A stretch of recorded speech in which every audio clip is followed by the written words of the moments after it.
if there's one thing that you should be trying to reduce from your personality as much as you can, it's neediness.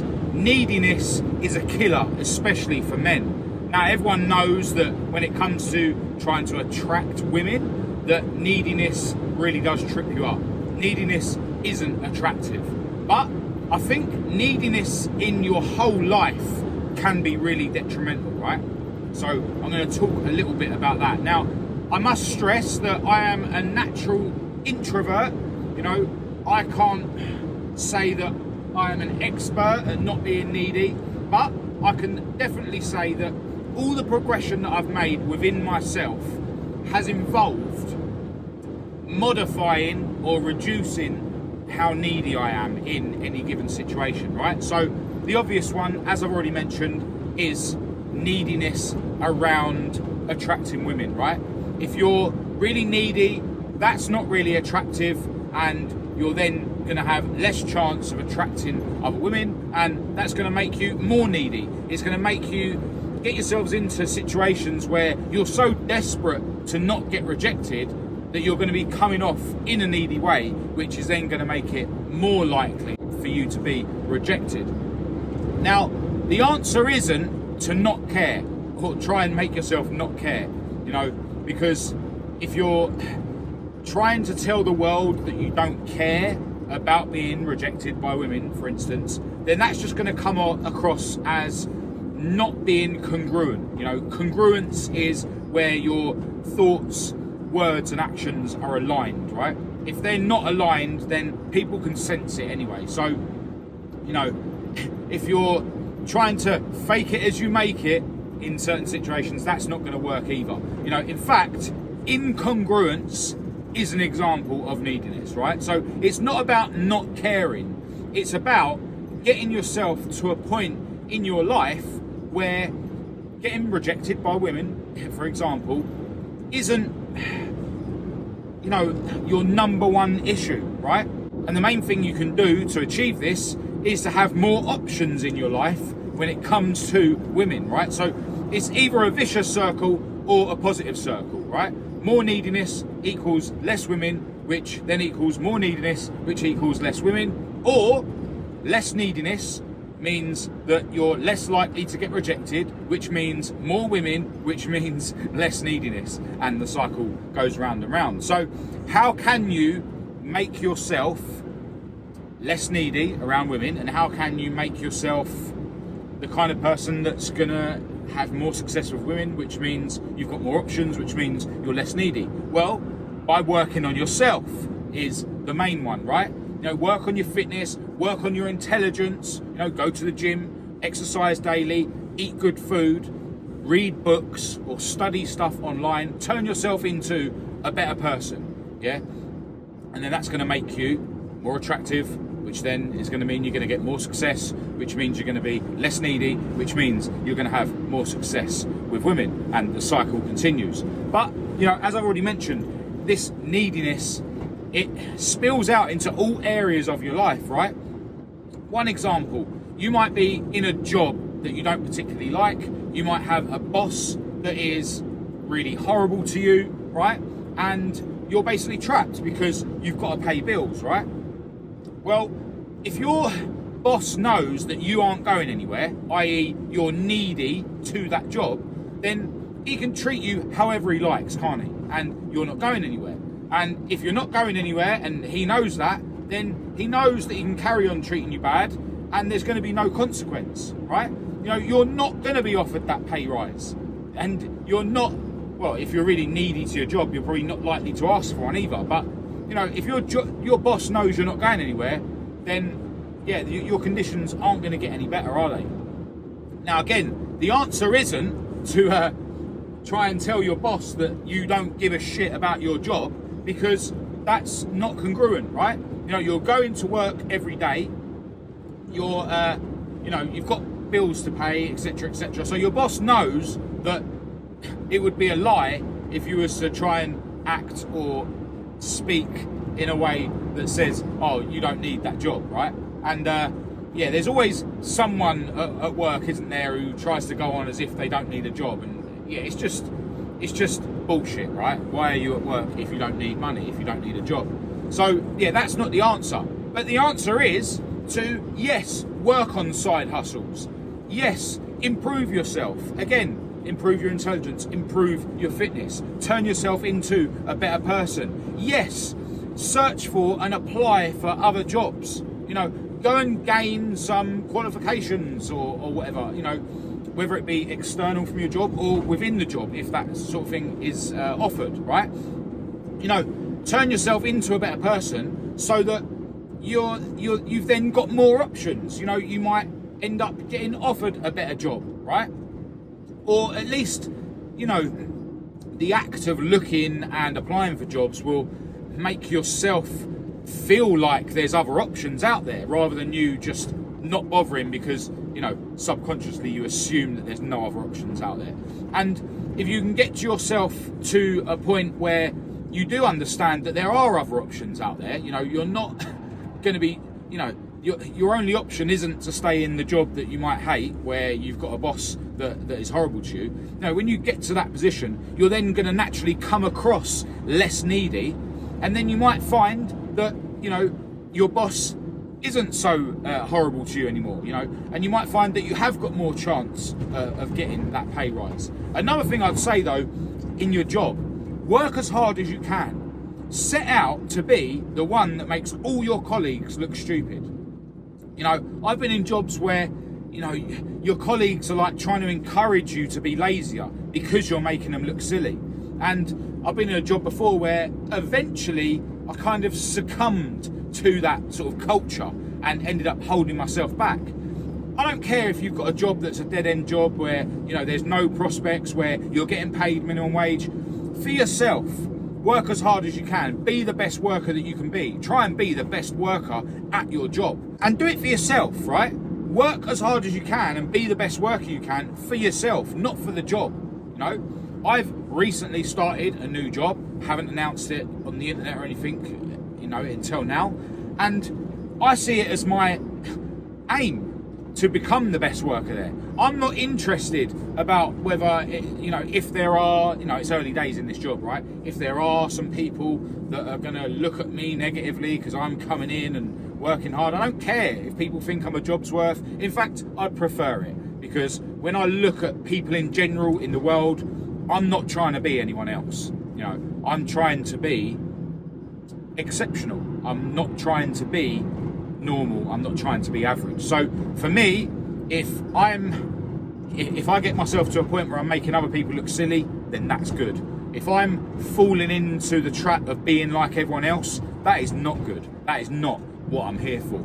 So yeah, you know, again, the answer is to improve yourself, to turn yourself into a better person, and, you know, make yourself a better asset to the company, and also, you know, explore the world for other opportunities, and then you're just going to come across less needy. And if you do that alongside becoming the best worker that you can, then you'll get to a point where you're more of an asset to your job.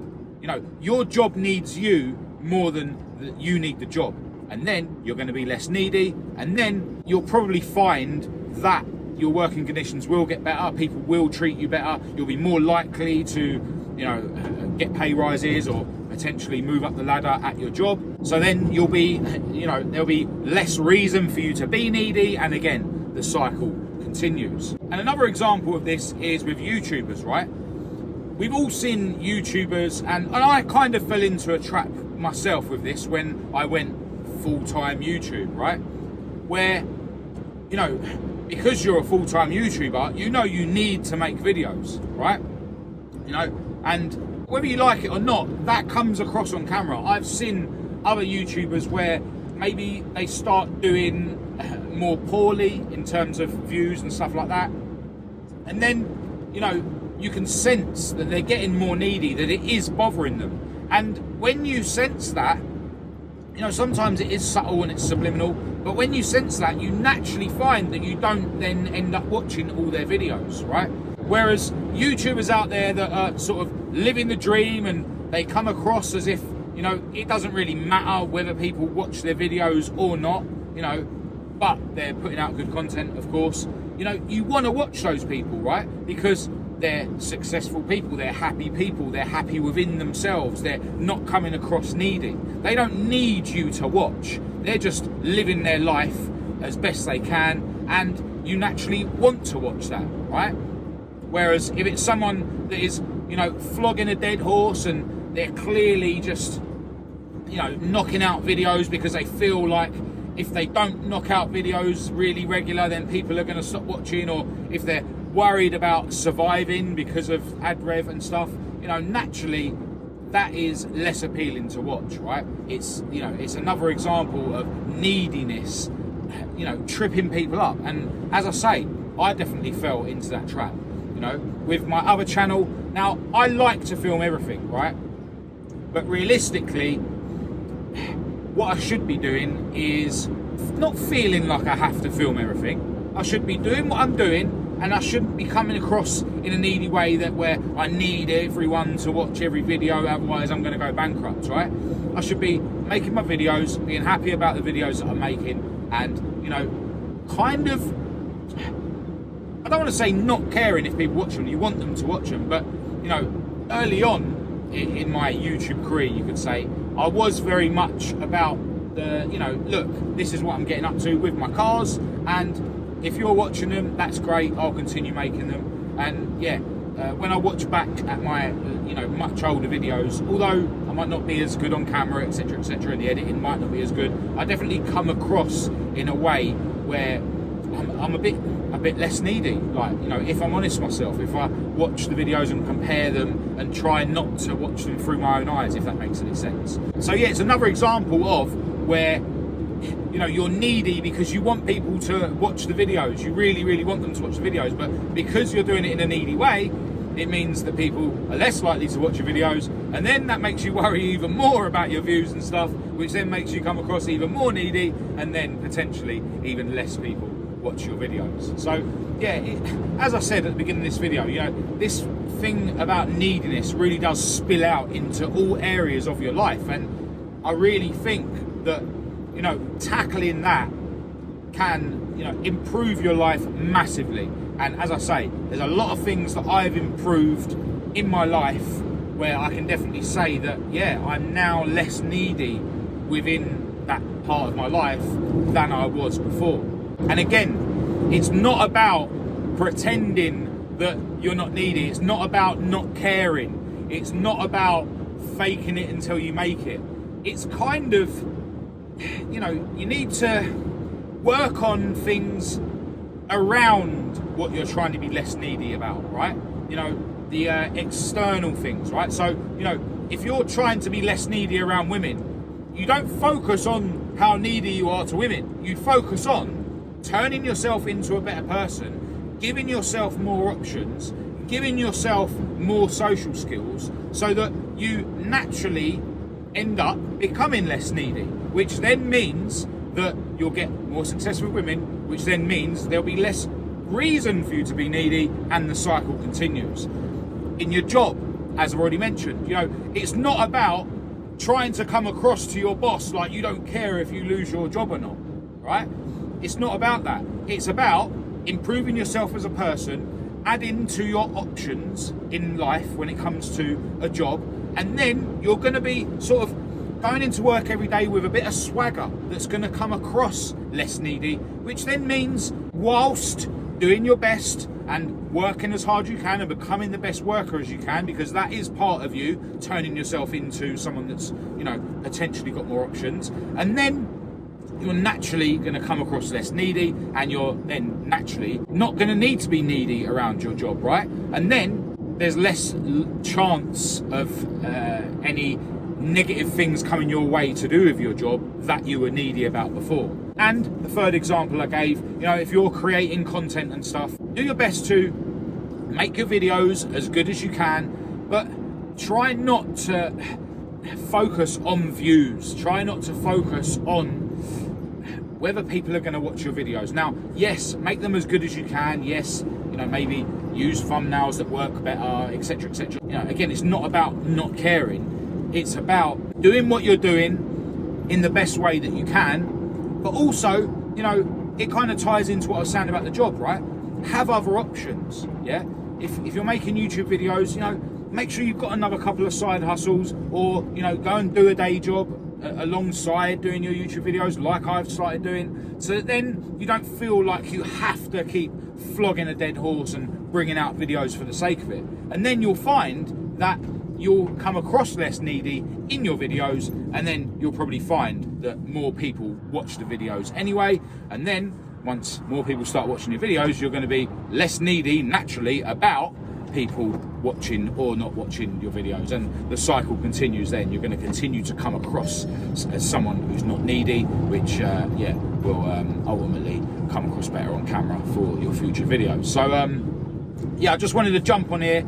Now that I've got this day job where I am driving around for a lot of the day, I do want to try and start putting videos out on this channel again. You know, something I'll probably talk about in a future video is that I've now got to a point in my self-development, in my, you know, journey of staying clean from drink and drugs, where I kind of think like everything's going so well, I almost feel like I'm not eligible to make these videos anymore. But, you know, I understand that that's not true. You know, that's just, you know, my mind trying to trip me up, because ultimately I can make videos now where I'm portraying how great my life is and how well I'm doing, to hopefully inspire loads of you guys out there, in the same way that when I first started coming out and talking about my problems on this channel, that inspired a load of you. So that's all I've got for this video. Huge thanks to everyone who's tuned in. Let me know in the comments if this video resonated with you. As always, let me know in the comments if there's anything that you'd like to hear my opinion on. But other than that, keep developing, keep growing. Don't allow this negative world to bring you down. And I'll chat to you soon.